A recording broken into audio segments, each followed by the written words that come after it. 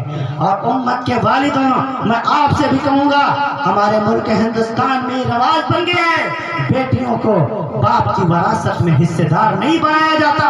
ہاں میں کہوں گا، اے امت کی بیٹیوں، تم جہیز نہ لو، باپ کے وراثت میں حصہ لو، یہ قرآن نے تم کو حق دیا ہوا ہے۔ جہیز شریعت کا حصہ نہیں، جہیز اسلام کا حصہ نہیں، جہیز کا اسلام سے کوئی تعلق نہیں، لیکن بیٹی کا وراثت میں حق یہ شریعت اسلام نے بتایا ہے۔ قرآن نے بیٹی کے حق کو واضح کر کے بتایا، بیٹی کے حق کو وضاحت کے ساتھ قرآن نے بیان کیا ہے۔ اتنا دو بیٹیوں کو دو جتنا ایک بیٹے کو دیتے ہو۔ بیٹیوں کو وراثت میں حصہ دار بنایا ہے شریعت اسلام۔ آئے امت کی بہنوں، آئے امت کی بیٹیوں، آپ اپنے والدوں سے جہیز نہ مانگا کرو، بلکہ وراثت میں حصہ مانگا کرو۔ یہ شریعت نے تم کو حق دیا ہے۔ اور خوب یاد رکھو، تمام علماء کرام کا متفقہ فیصلہ ہے، وہ باپ جو اپنی بیٹی کو وراثت میں حصہ دیے بغیر دنیا سے چلا گیا اور وصیت بھی نہیں کی، وہ قبر میں سکون سے نہیں سو پائے گا۔ خوب یاد رکھنا، یہ اللہ کا قانون ہے، کوئی کسی مفتی کا فتویٰ نہیں ہے، کسی مولوی کا بتایا ہوا مسئلہ نہیں ہے، اللہ کا قرآن ہے۔ جب بیٹی کو وراثت میں حصے دار بنایا شریعت نے، کیوں حق مار رہے ہیں؟ سارا بیٹے کو دے دیا کرتے ہیں۔ اور خوب یاد رکھو، آخری جب وقت آتا ہے تو کبھی کبھار بیٹے ساتھ چھوڑ دیا کرتے ہیں، بیٹیاں ہی باپ کو اپنایا کرتی ہیں۔ ایک واقعہ کتابوں میں نے پڑھا ہوا ہے، ایک صاحب تھے، بڑے زمیندار تھے، بڑی دکانوں کے مالک تھے، ان کے صرف ایک بیٹی ہے، 4 بیٹے ہیں۔ انتقال سے پہلے ہی انہوں نے سب کچھ اپنا 4 بیٹوں کے نام کر دیا، بیٹیوں کو محروم کر دیا، ایک بھی اور اس بیٹی کو کچھ بھی نہیں دیا، غریب گھر میں اس کی شادی کر دی۔ جب باپ کا انتقال ہوا، جنازہ سامنے رکھا ہوا ہے، جیسے امام صاحب جنازہ پڑھانے کے لیے آگے آئے، ایک شخص کھڑا ہو گیا اور کہنے لگا، ہاں اے لوگوں ٹھہر جاؤ، ابھی تک پورے طور پر اس کا جنازہ پڑھانے کی اجازت نہیں ہے۔ کہا کیوں؟ کہا اس مرنے والے نے مجھ سے 2 لاکھ روپیہ قرض لے رکھا ہے، جب تک کوئی اس کا اصل وارث میرے سامنے آ کر یا تو قرض ادا کرے یا ادا کرنے کا وعدہ کرے، جب تک وہ وعدہ نہیں کرتا یا ادا نہیں کرتا، میں جنازہ پڑھانے کی اجازت نہیں دیتا۔ اور مسئلہ بھی یہی ہے کہ اگر مرنے والے کے ذمے کچھ قرض موجود ہے تو امام صاحب مسجد کے امام کا حق نہیں ہے جنازے کی نماز پڑھانا، باپ بیٹے کا حق ہے، بیٹا پڑھائے جنازے کی نماز، والد کی جنازے کی نماز بیٹا پڑھائے۔ ہم نے اپنے بیٹے کو انٹر کرا دیا، بی اے کرا دیا، ایم اے کرا دیا، چارٹر اکاؤنٹر بنا دیا، LLB کرا دیا، بی ٹیک کرا دیا، ایم ٹیک کرا دیا، وہ تمام ڈگریاں اس کو دنیا کی حاصل ہو گئی، لیکن اس کو ہم نے دین نہیں پڑھایا۔ وہی بیٹا جس پر لاکھوں روپیہ ہم نے خرچ کیا ہے، ابا کا جنازہ سامنے رکھا ہوا ہے، آپ اندازہ لگائیں ہمارا معاشرہ کہاں جا رہا ہے، ہم کیا کر رہے ہیں، اپنے بچوں کو ہم دین سے کتنا دور کر رہے ہیں، اور آخرت میں ہمارے کیا کام آنے والا ہے۔ لاکھوں روپیہ جس بچے پر باپ نے خرچ کیا، وہی بچہ کھڑا ہوا ہے، ابا کا جنازہ سامنے موجود ہے، اور اس بیٹے کو جو پورے طور پر جنازے کی نماز میں جو 4 تکبیریں کہی جاتی ہیں اور تیسری تکبیر کے بعد جو دعا پڑھی جاتی ہے، اللہم اغفر لحینا ومیتنا، وہ دعا بھی یاد ہوگی۔ اب ایسا بیٹا جنازے کی نماز پڑھا پائے گا؟ نہیں پڑھا سکتا۔ اسی لیے اللہ کے رسول صلی اللہ علیہ وسلم نے فرمایا تھا، طلب العلم فریضۃ علی کل مسلم، علم کا حاصل کرنا ہر مسلمان کے اوپر فرض ہے، مرد ہو یا عورت۔ عالم اور حافظ بنا ہے فرض و واجب نہیں، لیکن اتنا علم حاصل کرنا یہ فرض ہے جس سے حرام و حلال کی تمیز ہو جائے، دین کے ضروری مسائل کا علم ہو جائے، اتنا علم کا حاصل کرنا ہر مسلمان کے اوپر فرض ہے۔ میں عرض کر رہا تھا آپ سے تو شخص نے کہا کہ جب تک اس کے بیٹے اس کے اصل وارث میرے سامنے نہیں آتے میں جنازہ پڑھانے کی اجازت نہیں دیتا۔ اب بڑا والا بیٹا چھوٹے کی طرف دیکھ رہا ہے، چھوٹا والا دوسری کی طرف دیکھ رہا ہے، دوسرا والا تیسری کی طرف دیکھ رہا ہے، تیسرا والا چوتھے کی طرف دیکھ رہا ہے، کوئی آگے کو نہیں آ رہا ہے۔ حالانکہ پراپرٹی سب بیٹوں نے لی، دکانیں بیٹوں کے پاس آئی، جائیداد بیٹوں کے پاس آئی، کچھ بھی بہن کو نہیں ملا، بیٹی کو نہیں ملا، لیکن کمبخت 4 بیٹوں میں سے ایک بیٹا بھی نہ اس نے قرض ادا کرنے کا وعدہ کیا، نہ نقد دینے کا اس نے پورے طور پر وعدہ۔ 2-3 گھنٹے ہو گئے، کوئی آگے نہیں آیا۔ بیٹی کو پتا چلا، بیٹی نے نقاب پہنا، برقع پہن کر کے سیدھا اس مجمع میں آئی، سب سے پہلے والد کے جنازے کے پاس آئی اور کفن کو کھولا، والد کا چہرہ دیکھا، پیشانی کو چوما اور کہنے لگی ابا جان آپ پریشان مت ہوئیے، آپ گھبرائیے مت، آپ بالکل بھی پریشان مت ہوئیے، آپ کی بیٹی ابھی زندہ ہے، آپ کے بیٹوں نے آپ کا قرض نہیں دیا تو کیا ہوا، آپ کی بیٹی اپنے جسم کا خون کا ایک قطرہ بیچ دے گی لیکن آپ کی لاش کو خراب نہیں ہونے دے گی، آپ کی میت کو خراب نہیں ہونے دے گی، آپ کو بے سہارا نہیں چھوڑے گی، ابا جان آپ پریشان مت ہوئیے۔ اور اس بیٹی نے آواز دی کون ہے پورے طور پر پیسوں کا مطالبہ کرنے والا، اور وہ شخص سامنے آ گیا۔ اس بیٹی نے، اس بہن نے جلدی سے اپنی پرس سے چابی نکالی، کہا بھائی میرے پاس 2 لاکھ روپے تو نہیں، میں غریب عورت ہوں، میرا شوہر بھی غریب ہے، میرے ایک بیٹا ہے، میرے پاس 2 لاکھ کے زیور بھی نہیں، 2 لاکھ کی زمین بھی نہیں، لیکن میرے پاس ایک مکان موجود ہے، میں جس کی قیمت 2 لاکھ سے زائد ہے، میں اپنے مکان کی چابیاں تیرے حوالے کرتی ہوں، تو میرے باپ کا جنازہ پڑھانے کی اجازت۔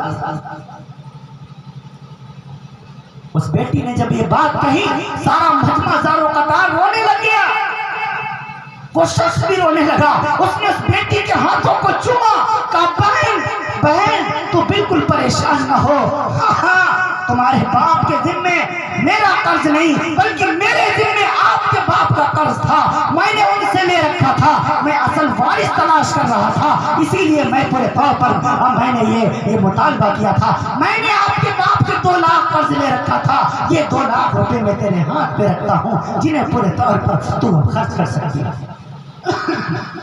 اس بہن نے وہ 2 لاکھ روپے لیے اور اپنے بھائیوں کے منہ پر یوں مارا، کہا اے لوبھی میرے بھائیوں، اے پیسوں کے لالچی بھائیوں، لے جاؤ جس والد نے زندگی میں مجھے اپنی پراپرٹی سے محروم کر دیا، اپنی جائیداد سے محروم کر دیا، شاید اس کی خوشی اسی میں ہو کہ مجھے کچھ بھی نہ ملے، ہاں میں اس کے مرنے کے بعد پیسے کیسے لے سکتی ہوں، لے جاؤ یہ 2 لاکھ روپے بھی تمہیں مبارک ہو، مجھے یہ 2 لاکھ روپے نہیں چاہیے۔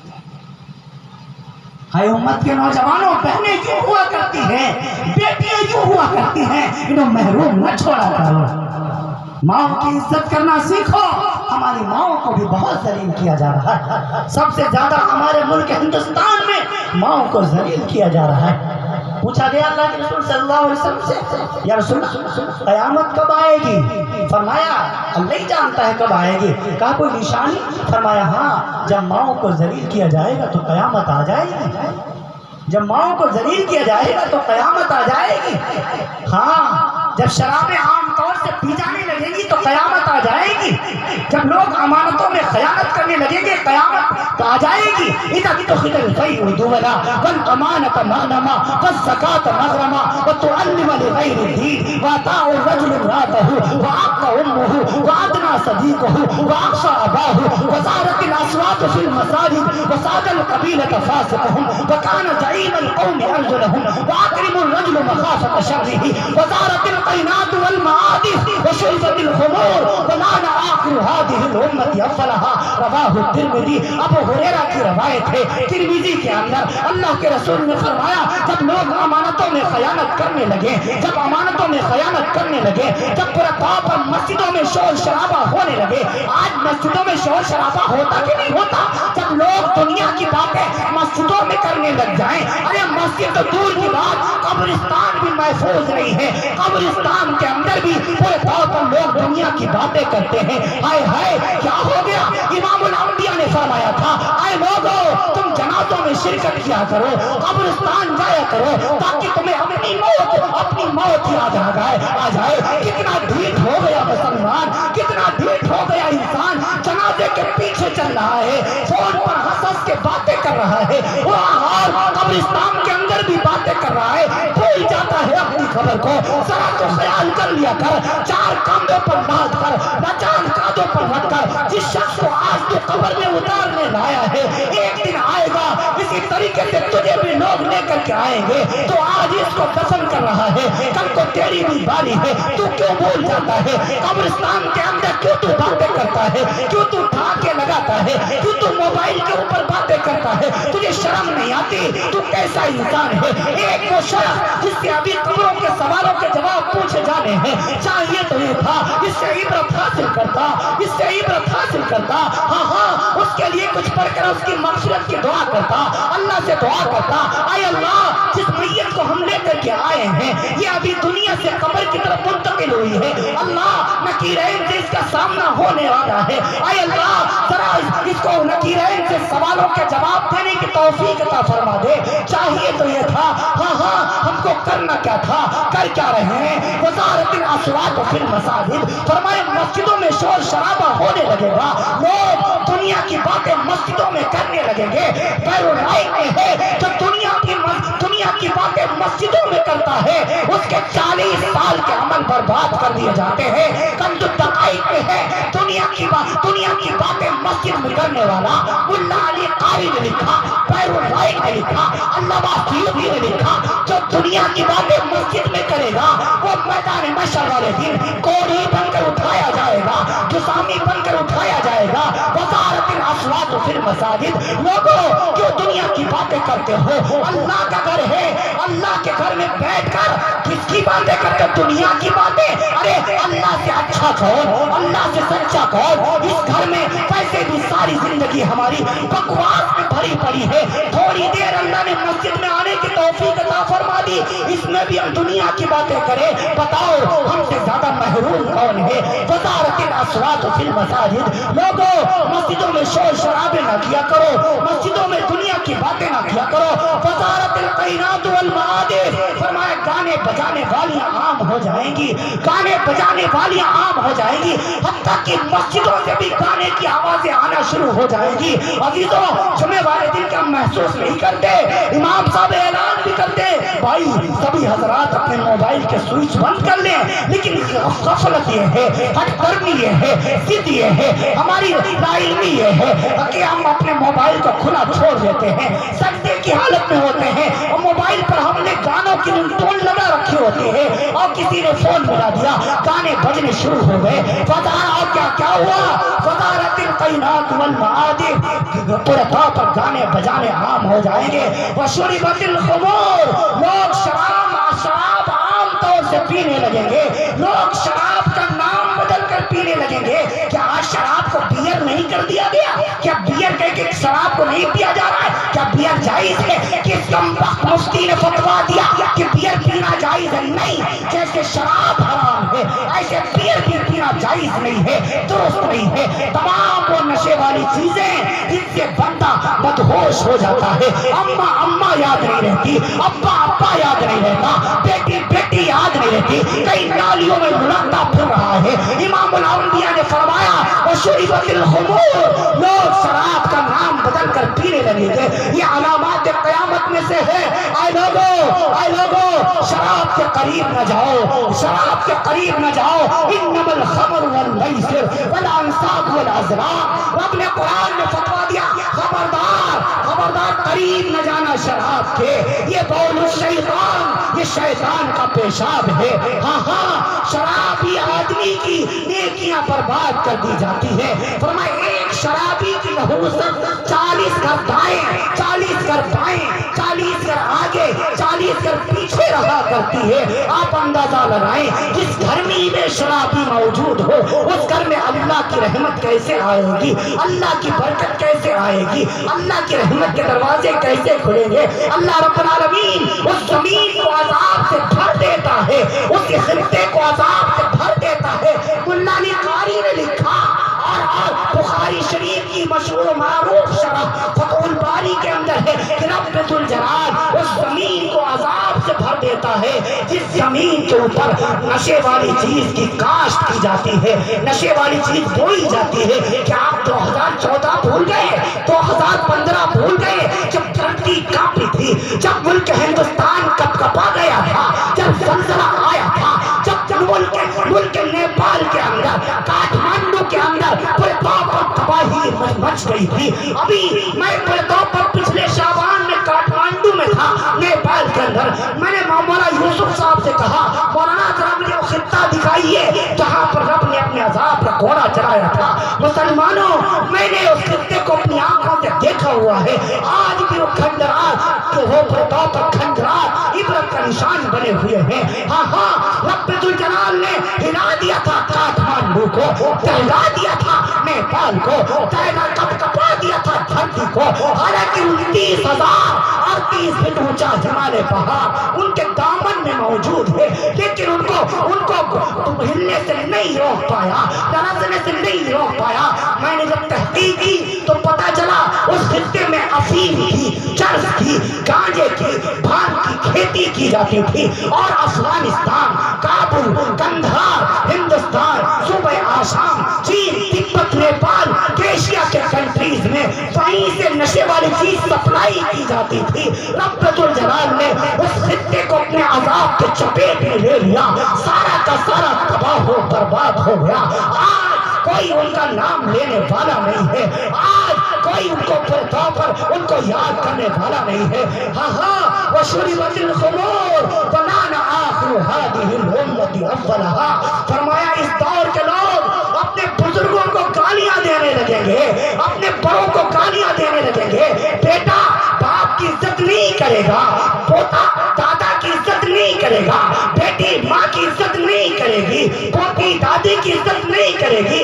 ہاں ہاں، یہ قیامت کی نشانیوں میں سے نشانی ہے۔ ہاں ہاں، آئے ملک ہندوستان کے لوگوں، آئے امیٹھی کے علاقوں اور اطراف سے آئے ہوئے اچھے مسلمانوں، تم امام الانبیاء کی احادیث کو دیکھو اور ذرا آپ معاشرے پر نظر ڈالو کہ سب کچھ ہو رہا کہ نہیں ہو رہا۔ ماؤں کو بھی ذلیل کیا جا رہا ہے، بیٹیاں بھی ماؤں کو ڈانٹ دے رہی ہیں۔ مت ستایا کرو ماؤں کو۔